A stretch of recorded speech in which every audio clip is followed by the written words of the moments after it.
Mi futuro esposo pensaba que un anillo de bodas me convertía en su propiedad. Nunca imaginó que, mientras me dejaba moretones en las costillas en privado, yo estaba reuniendo en silencio el expediente de pruebas que acabaría con su vida en el momento en que dijera, acepto. Me apretó la muñeca debajo de la mesa hasta que sentí que los huesos rechinaban. Luego sonrió para el fotógrafo como si nada hubiera pasado. Buena niña, susurró Adrián, lo suficientemente cerca para que solo yo pudiera escucharlo. Era la noche antes de nuestra boda. 500 invitados en la cena de ensayo, champán vintage pasando en charolas. Y mi futuro esposo ya me estaba recordando, en silencio, bajo un mantel blanco, exactamente quién iba a estar a cargo una vez que el anillo estuviera en mi dedo. Adrian Blackwell pensaba que una alianza de boda era una correa. Él pensaba que yo era una pieza bonita y callada que firmaría la entrega de la empresa de mi familia en la recepción y le agradecería el privilegio de hacerlo. No tenía idea de lo que había estado construyendo durante los últimos 2 años en habitaciones que nunca se le ocurrió revisar. Lo dejé pensar eso durante mucho tiempo porque la versión de mí que él creía que estaba casándose era la única lo suficientemente segura como para acercarse a lo que él realmente estaba haciendo. Soy Clara Whitfield, tengo 29 años. Mi madre, Eleanor Whitfield, murió de un aneurisma hace 2 años en una cama de hospital en Mount Sinai, sosteniendo mi mano tan fuerte al final que me dejó moretones a la mañana siguiente. De los buenos, de esos que no te molestan. Su última frase coherente para mí, dicha lenta y deliberadamente porque sabía que importaba más que cualquier otra cosa que pudiera decir, fue: nunca firmes nada que no entiendas. Mi padre, Harold Whitfield, convirtió Whitfield Industrial de un solo taller mecánico en Newark en una empresa que administra, entre otras cosas, el fondo de pensiones de 1,100 empleados. Él ya había empezado a decaer antes de que mi madre muriera, con un temblor en las manos y un olvido que él atribuía al estrés. Y después de que ella se fue, ese deterioro se aceleró de una manera que no era normal, más rápido de lo que el duelo por sí solo debería afectar a un hombre sano de 68 años. Adrián llegó a nuestras vidas hace 14 meses en una gala benéfica para la Whitfield Family Foundation, presentado por un contacto mutuo de la Junta como un brillante asociado de capital privado con una verdadera visión para las empresas manufactureras tradicionales. Tenía 34 años. Era alto, del tipo de atractivo que sale bien en las fotos desde cualquier ángulo.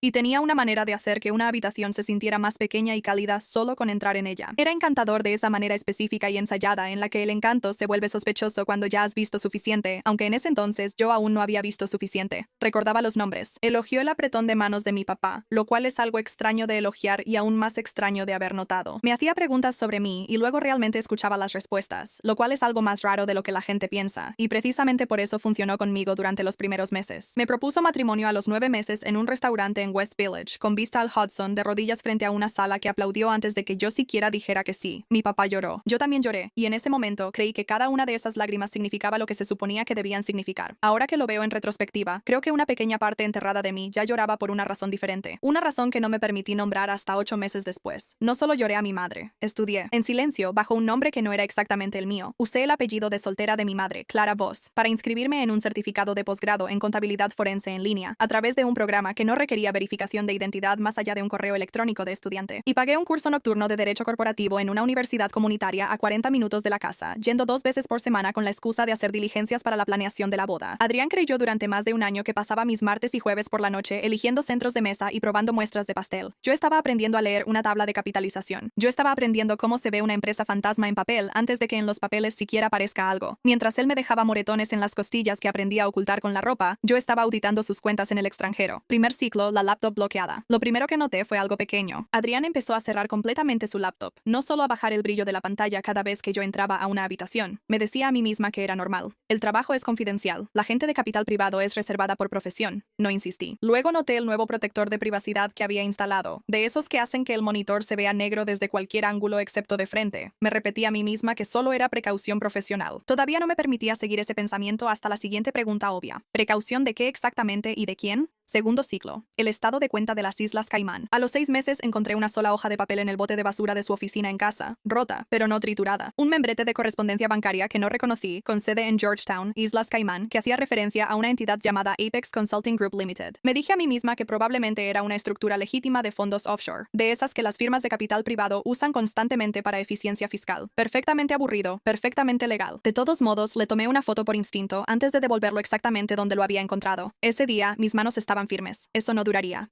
Bucle 3. Las recetas de mi papá. El temblor de mi papá empeoró. Su nuevo doctor, un médico llamado Dr. Jens Feldman, que Adrián había recomendado personalmente después de que el internista de toda la vida de mi papá se jubilara, le ajustó la medicación 2 veces en 4 meses. Cada vez, según mi papá, por sugerencia de Adrián durante una útil llamada telefónica a la oficina. Me dije a mí misma que Adrián solo estaba siendo un futuro yerno solidario, tomando la iniciativa con el cuidado de mi papá porque mi papá confiaba en él, y yo estaba demasiado ocupada con la logística de la boda como para encargarme yo misma. Luego encontré el registro impreso de la farmacia en el escritorio de mi papá. Las dosis estaban marcadas con un círculo en su propia letra temblorosa, con un signo de interrogación al lado, y debajo, con letras más pequeñas, esto no me parece bien. Sentí un vacío en el estómago tan fuerte que tuve que sentarme en el piso de su estudio. Me dije una vez más que estaba exagerando. Ya no me creía a mí misma. No realmente, pero aún necesitaba una pieza más antes de dejar entrar por completo ese pensamiento. Bucle 4. Vanessa en el baño. Vanessa Cross, la colega de Adrián en la firma, tenía la costumbre de acorralarme en los baños durante los eventos, siempre sonriendo, siempre repitiendo el mismo mensaje con palabras distintas. Que una buena esposa sabe cuál es su lugar, que Adrián necesitaba una pareja que no complicara las cosas, que yo debía estar agradecida por lo que se me estaba dando. Me decía a mí misma que ella solo era una compañera de trabajo desagradable con pocos límites, que sus comentarios decían más sobre ella que sobre cualquier cosa real. Luego, en una fiesta navideña de la firma, vi cómo su mano se deslizaba por la parte baja de la espalda de Adrián en un pasillo cuando pensó que nadie la veía. Yo la estaba viendo. Me temblaba tanto la mano que dejé caer mi copa de vino, y la excusa de Adrián,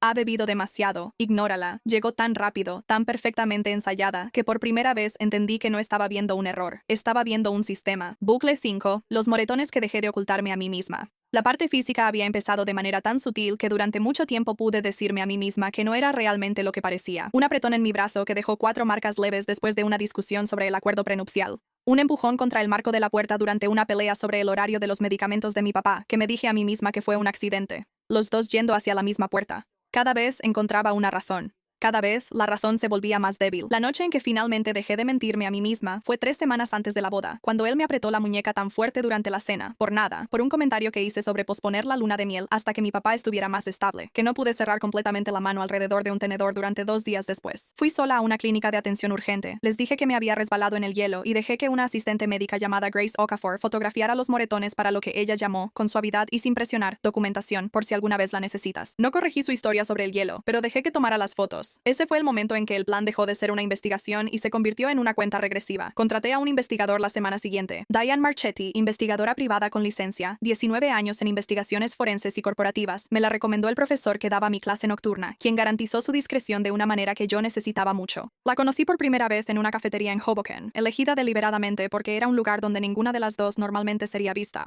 Y le entregué la fotografía del membrete de las Islas Caimán, junto con todo lo demás que había reunido en los meses anteriores. Ella escuchó sin interrumpir. Tomó 4 páginas de notas escritas a mano y me dijo, antes de que yo terminara, que había trabajado en 2 casos en la última década que parecían estructuralmente similares, y ambos terminaron en acusaciones federales. Le tomó 11 días armar un expediente que hacía que mi peor temor pareciera casi moderado en comparación. Apex Consulting Group, Lena Lenadid, no era una estructura fiscal. Era una empresa fantasma, incorporada 18 meses antes en Georgetown a través de un agente registrado que Marchetti había cruzado con otras 6 entidades fantasma vinculadas a casos de fraude no relacionados, con Adrián como beneficiario final a través de 2 capas de directores nominales, y Vanessa Cross como firmante autorizada en la cuenta. Durante 14 meses, Marchetti rastreó $4.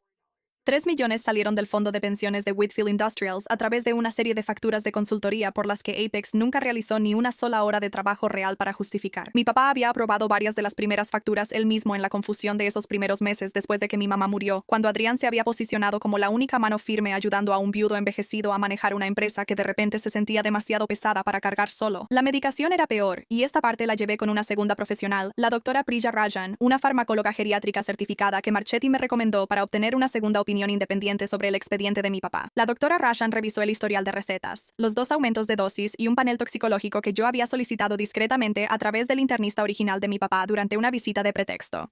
Su evaluación fue clínica y devastadora. Los ajustes específicos de la medicación, combinados, eran consistentes con un patrón diseñado para producir exactamente el tipo de confusión cognitiva progresiva que mi papá había estado experimentando. No era un envenenamiento en el sentido dramático de una sola dosis tóxica, sino una niebla química lenta diseñada para que el deterioro de un hombre mayor pareciera natural, cuando en realidad estaba siendo cuidadosamente dirigido. Esto no es negligencia médica, me dijo, sentada frente a mí en su oficina, con la voz cuidadosa y medida, como suelen hablar los doctores cuando saben que una frase está a punto de cambiarle la vida a alguien. Esto se acerca más a lo que llamaríamos, en un contexto legal, un patrón deliberado de daño. Traje todo, el rastro financiero de Marchetti, la revisión clínica de la doctora Ragan, la fotografía de Grace Okafor, y 3 meses de mis propias notas contemporáneas, a Marisol Vega, abogada.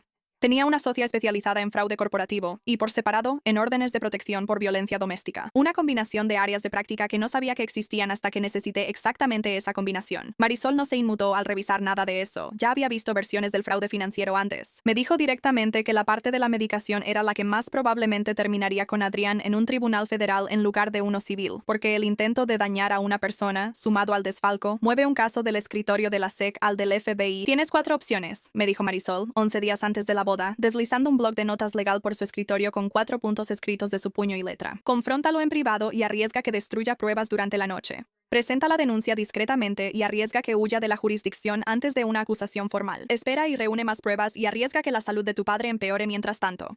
Oh, dijo mientras tocaba la cuarta línea. Forzar la exposición en un lugar donde no pueda destruir pruebas, huir o tomar represalias sin que 400 testigos lo vean hacerlo. Miré la cuarta línea durante mucho tiempo. Hay una quinta opción que nadie quiere decir en voz alta, agregó Marisol, en voz más baja, observando cuidadosamente mi rostro. Todavía podrías irte en silencio. Cancela la boda, lleva a tu padre a un lugar seguro y deja que la oficina del fiscal de los Estados Unidos arme el caso de fraude a su propio ritmo, sin que tú estés en una catedral haciendo nada de eso por tu cuenta. Tendría 4 días de aviso en el momento en que yo cancelara cualquier cosa. Dije que 4 días son suficientes para mover dinero, preparar la historia de Vanessa y volver a poner a mi papá en lo que realmente ha estado tomando en vez de lo que el Dr. Rajan le cambió. Ya no tengo una opción tranquila. Una breve pausa. Si quieres más historias como esta y de mejor calidad, mi Spotify está enlazado en la descripción. Él me quitó eso el día que empezó a decidir cómo se veía la tabla de medicamentos de mi papá. Marisol no discutió eso. Ella solo asintió una vez. Giró de nuevo el bloc de notas legal y empezó a escribir un tipo diferente de lista. Una con la dirección de un juzgado y una fecha límite de entrega, y la palabra sellado subrayada 2 veces. A las 3:14 am.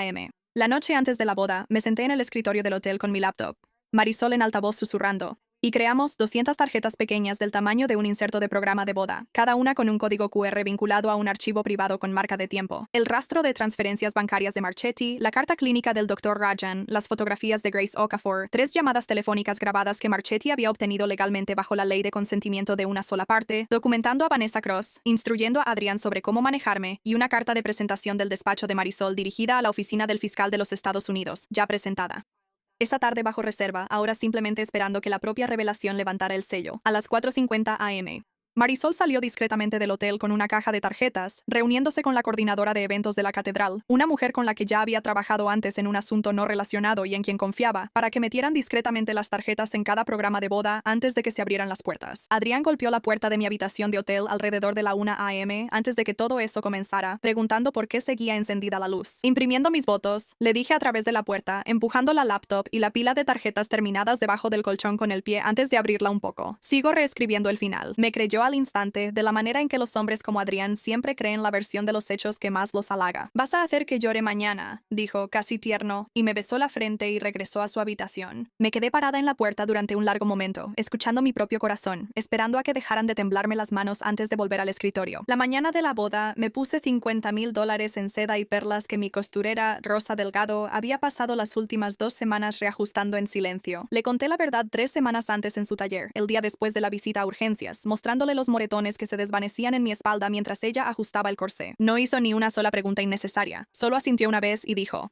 «Entonces, vamos a hacer este vestido con 2 propósitos». Y desde ese día, cada prueba en secreto también servía para instalar un sistema oculto de broches en la cintura y a lo largo de ambas costuras de los hombros. Un solo tirón fuerte capaz de soltar toda la estructura en menos de 2 segundos. ¿Demasiado apretado, señorita Clara?, Trosa preguntó esa mañana, ajustando la última costura. Sus ojos se desviaron brevemente hacia la marca amarillo-verdosa que se desvanecía en mi omóplato. «Exactamente como lo planeamos», respondí. A las 11:30, entré a la catedral de San Patricio del brazo de mi padre. Se veía frágil, más lento que antes, drogado para cualquiera que lo mirara desde las bancas, de una manera que parecía simplemente vejez. No estaba drogado. Había dejado de tomar la medicación ajustada 4 días antes, bajo la cuidadosa supervisión de la doctora Rajan, cambiando silenciosamente a un placebo que su internista original había ayudado a conseguir sin que Adrián lo supiera. El temblor que dejé que la gente viera era en su mayoría una actuación ahora, y detrás de esa actuación, por primera vez en más de un año, su mente estaba completamente clara. Marisol envió la señal hace una hora. Me susurró al fondo del pasillo. De repente lúcido, de repente completamente él mismo. «Las tarjetas están en cada programa». Adrián dijo sus votos primero. Frases hermosas sobre devoción y confianza que había escuchado ensayar una docena de veces durante el último año, cada una un poco más fluida que la anterior. La multitud suspiró en el momento justo. Mi padre golpeó 2 veces su bastón contra el piso de mármol a mi lado. «Listo».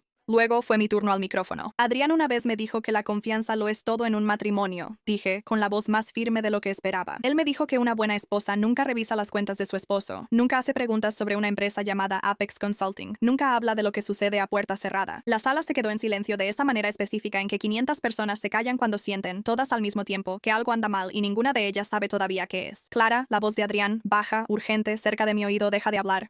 Lo miré directamente. «Querías una esposa silenciosa, Adrián», le dije. Ahora conoce a tu testigo. Se lanzó hacia mí, con la mano extendida, buscando mi muñeca como lo había hecho 100 veces antes en habitaciones sin cámaras. Di un paso atrás y solté el broche oculto en mi cintura. El vestido cayó al suelo en menos de 2 segundos, exactamente como Rosa lo había diseñado. 500 personas se quedaron boquiabiertas. Los moretones en mis brazos y costillas eran completamente visibles ahora, junto con una pequeña venda sobre mi clavícula, cubriendo 4 puntos de una cortada que sufrí. La semana anterior, cuando él me empujó contra el borde de una encimera de mármol durante una discusión que yo había provocado deliberadamente. Todo para asegurarme de que la línea de tiempo de la lesión coincidiera perfectamente con la documentación médica de Grace Okafor. Estas lesiones fueron fotografiadas y documentadas en una clínica de urgencias hace 3 semanas, dije. La prueba ya no está oculta. Revisen sus programas. El papel se rasgó por toda la catedral en una ola. Los teléfonos se iluminaron en filas, escaneando los pequeños códigos impresos. Dentro de ese archivo está cada factura fraudulenta, cada firma falsificada, cada dólar robado que Adrian Blackwell tomó del fondo de pensiones de mi familia, dije, y una grabación de Vanessa Cross diciéndole exactamente cómo manejarme antes de que yo pudiera defenderme. El rostro de Vanessa se puso del color de los manteles de la noche anterior. Las mujeres sentadas a su lado en la tercera fila se apartaron de ella, físicamente, como si de repente se hubiera convertido en algo que no querían que las tocara. Adrián gritó que era todo inventado, que yo estaba desequilibrada, que nada de eso era real. Entonces se abrieron las puertas traseras de la catedral. Una luz de la tarde se derramó detrás de una fila de agentes con chaquetas oscuras, con FBI impreso en la espalda en amarillo reflectante. El agente especial Tomás Kessler, de la División de Delitos Financieros, con 16 años en la agencia, caminó por el pasillo central sin prisa. La denuncia federal sin sellar ya activa desde el momento en que la primera tarjeta del programa fue escaneada por suficientes personas como para que la exposición fuera innegable y pública. Adrian Blackwell, dijo el agente Kessler, tomando su brazo, está usted arrestado por fraude electrónico, malversación y conspiración. Adrian se retorció contra el agarre, mirándome como si me viera claramente por primera vez en su vida. Clara, por favor, dijo, tú me amas. Bajé los escalones del altar en mi combinación, con los pies descalzos sobre el mármol frío, y miré a los ojos del hombre que había pasado 14 meses tratando de hacerme más pequeña de lo que era. No sentí nada punzante, solo aire, por fin, llenando mis pulmones hasta el fondo. Amé la máscara que llevabas, le dije. Nunca amé al hombre que estaba debajo de ella. Y los monstruos no pueden seguir de pie bajo la luz. Las esposas se cerraron alrededor de sus muñecas con un pequeño clic metálico, que recordaré, sin exagerar, como uno de los sonidos más satisfactorios